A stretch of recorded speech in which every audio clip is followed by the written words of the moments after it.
Hello दोस्तों, तो अभी तक तो आप लोगों को पता चल गया होगा कि ट्रैक लीजेंड मिल्खा सिंह, जिन्हें हम लोग फ्लाइंग सिख के नाम से भी जानते हैं, वो अब हमारे बीच नहीं रहे।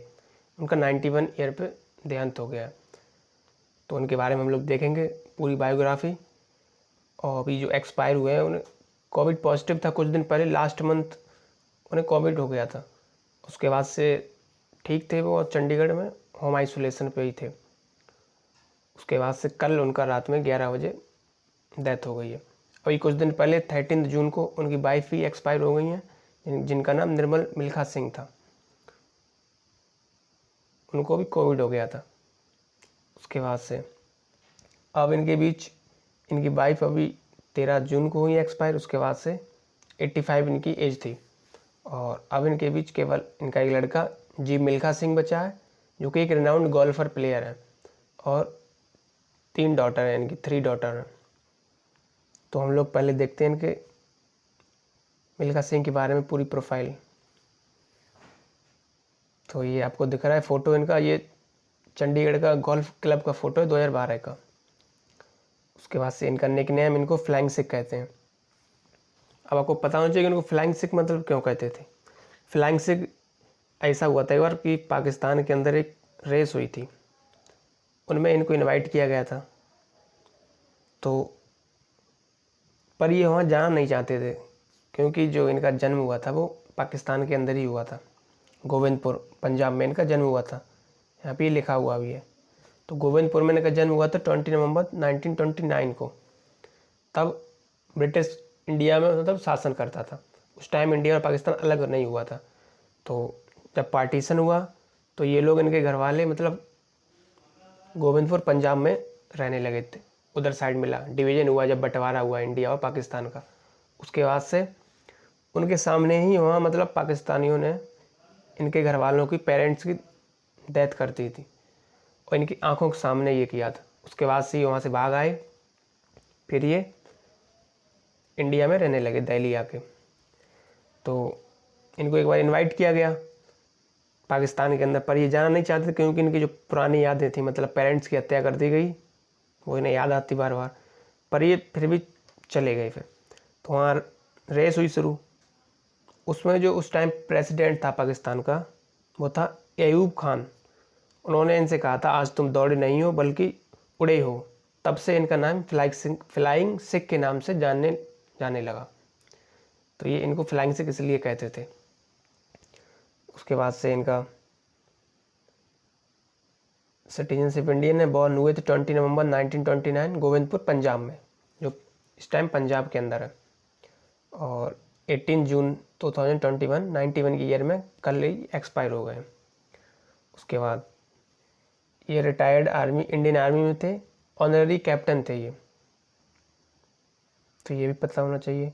उसके बाद से रैंक इनकी ऑनररी कैप्टन थे। अवार्ड इनको पद्मश्री भी मिल चुका है, और इन्हें अर्जुन अवार्ड भी कुछ साल पहले के लिए देने के लिए कहा गया था, लेकिन इन्होंने मना कर दिया, रिफ्यूज कर दिया था।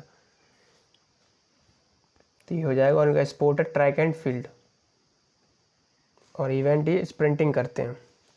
अब इनके बारे में देखेंगे पूरा, जितने भी अचीवमेंट हैं इनके वो सब देखेंगे। जिसमें पहला पॉइंट है captain Milkha Singh also known as a flying Sikh. तो ये तो हमने बता दिया कि फ्लाइंग सिख इनको क्यों कहते थे। उसके बाद ये Indian track and field sprinter थे, who was introduced to sport while serving in the Indian Army. मतलब ये जब इंडियन आर्मी में थे, ये इंडियन आर्मी की तरफ से मतलब स्पोर्ट खेला करते थे, तो उसमें ये स्प्रिंटर थे। उसके बाद से ही is the only athlete to win gold in 400 metre at the Asian Games. मतलब ये केवल एक ही ऐसे एथलीट हैं जिन्होंने 400 मीटर एशियन गेम्स में गोल्ड मेडल जीता है, और कॉमनवेल्थ गेम्स में भी गोल्ड मेडल जीता है 400 मीटर रेस में। और ये legendary athlete is 4 times Asian Games gold medallist. और ये 4 टाइम्स एशियन गेम्स में गोल्ड मेडल भी इन्होंने जीता, तो 1958 में कॉमनवेल्थ गेम्स में चैंपियन रहे थे। उसके बाद से he had represented India in the Olympic 3 times. मतलब इन्होंने ओलंपिक के अंदर 3 बार इंडिया को रिप्रेजेंट किया था। 1956 समर ओलंपिक, जो कि मेलबर्न में हुआ था, और 1960 का समर ओलंपिक, जो कि रोम के अंदर हुआ था, और 1964 समर ओलंपिक, जो कि टोक्यो के अंदर हुआ था। और ये 1960 वाला था समर ओलंपिक रोम का, इसमें ये मात्र 0.1 सेकंड से रह गए थे ब्रॉन्ज मेडल जीतने के लिए, 0.1 सेकंड्स केवल। उसके बाद नेक्स्ट पॉइंट है इनका, he is the best remembered for the race in which he finished 4th in 400 metre final at the 1960 Olympic games.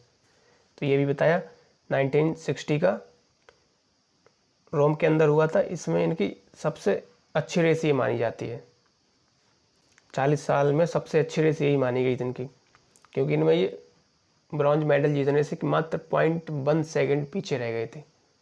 और इन्हें एक बार BBC में इंटरव्यू हुआ था तो इन्होंने बोला था खुद कि वो मेरी गलती से हुआ था, क्योंकि ये मतलब जब शुरू से रेस हुई तो ये आगे चल रही थी बहुत, लेकिन इन्होंने सोचा कि थोड़ा पीछे मुड़ के देखते हैं कितना पीछे है, और पीछे मुड़ के देखा और ये इनके मन में आया कहीं पीछे देख लें, कहीं ये मतलब आगे तो नहीं आ जाए, कहीं हार जाएंगे। बस बोलते हैं कि तभी से ही हार शब्द आ गया था, उसके बाद से ही फिर लास्ट में पीछे हो गई थी, और ये 4th नंबर वैद केवल 0.1 सेकंड पीछे थे। और नेक्स्ट है इनकी जो फिनिशिंग पॉइंट थी वो 45.73 सेकंड थी 400 मीटर में। और Milkha Singh had been described as one of the finest athlete in India ever produced on many occasion. A child he had displayed during the partition of India. His parents, brother and 2 sisters were killed in the violence during partition. तो ये अभी बताया था कि जब ये division हुआ था इंडिया और पाकिस्तान का अलग बंटवारा हुआ था, तब इनको मतलब पाकिस्तान में भेज दिया गया था, इनके घर वालों को, तो वहाँ पे मार दिया गया था इन लोगों को, इनको मम्मी पापा को, पेरेंट्स को। तो ये उसके बाद से ये इंडिया आ गए थे, और फिर ये कुछ दिन वहाँ से छोड़ के आए तो कुछ दिन रिफ्यूजी कैंप में भी रहे थे, और कैंप में इन्होंने ये सोचा था कि डाकू बनने का सोचा था फिर इन्होंने, लेकिन किस्मत है जो आज यहाँ पहुँचे थे। उसके बाद ये 1947 में वहाँ से भाग आते हैं पंजाब से, और ही lived with his married sister family for short time, कुछ दिन और कुछ टाइम के लिए अपनी बहन के साथ रहते हैं, और later spend time at refugee camp. तो अभी बताया था उसके बाद ये रिफ्यूजी कैंप में चले जाते हैं, पुराना किला जो कि सादरा में है, वहाँ पे ये सोचते हैं कि अब मैं डाकू बनूंगा।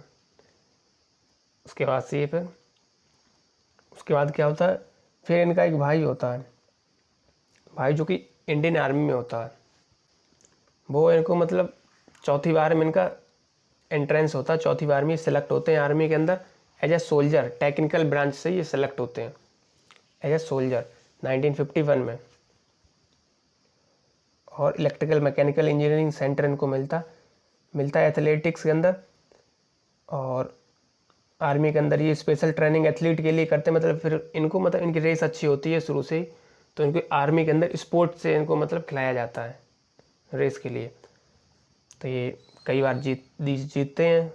उसके बाद इन्होंने 6 compulsory cross country run for new recruits, मतलब स्पेशल ट्रेनिंग हुई थी इनकी, तो उसमें ये 6 क्रॉस कंट्री रेस होती हैं, वो नए जो रिक्रूट होता है उसके लिए कंपलसरी होती है, वो सब इन्होंने 6 भी पास कर ली थी। उसके बाद से इनको 1959 में पद्मश्री से अवार्ड आ गया था, मतलब मिला था इनको, अवार्ड मिला था पद्मश्री 1959 में, जो कि 4th हाईएस्ट सिविलियन अवार्ड होता है, और इन्होंने अर्जुन अवार्ड के लिए मना कर दिया था। तो ये आप देख सकते हैं फ़ोटो इनकी, और इनके अवार्ड देखते हैं जो कि मिले हैं इनको गोल्ड मेडल मिला है 1958 में एशियन गेम्स में फॉर 200 मीटर कैटेगरी के अंदर। 1958 एशियन गेम्स में गोल्ड मेडल जीता था 200 मीटर कैटेगरी में, और 1958 एशियन गेम्स में भी 2 बार इन्होंने गोल्ड मेडल जीता, एक बार 400 मीटर में जीता, उसके बाद 1958 का कॉमनवेल्थ गेम्स हुए थे, उसमें गोल्ड जीता 440 यार्ड के अंदर कैटेगरी। उसके बाद 1962 एशियन गेम्स होते हैं, उसमें भी गोल्ड मेडल जीता था 400 मीटर रेस में। उसके बाद 1962 का होता है एशियन गेम्स, उसमें भी गोल्ड मेडल जीतते हैं, जो कि रिले रेस होती है 4x400 मीटर, मतलब 1600 मीटर होती है, 400 मीटर दौड़नी पड़ती है। उसके बाद 1964 के कलकत्ता नेशनल गेम्स होते हैं, उसमें ये सिल्वर मेडल जीते हैं 400 मीटर के अंदर। तो ये इनका था अचीवमेंट। और आपको बता दें इनके बारे में कि एक बार इनको जेल भी, मतलब तिहाड़ जेल में भी जाना पड़ा था, क्योंकि ये विदाउट टिकट पकड़े गए थे। उसके लिए इनकी बहन ने अपने ज्वेलरी जो गहने हैं वो बेच के इनको जेल से छुटाया था। तो ये था इनके बारे में, और तो सब बता ही दिया हुआ है।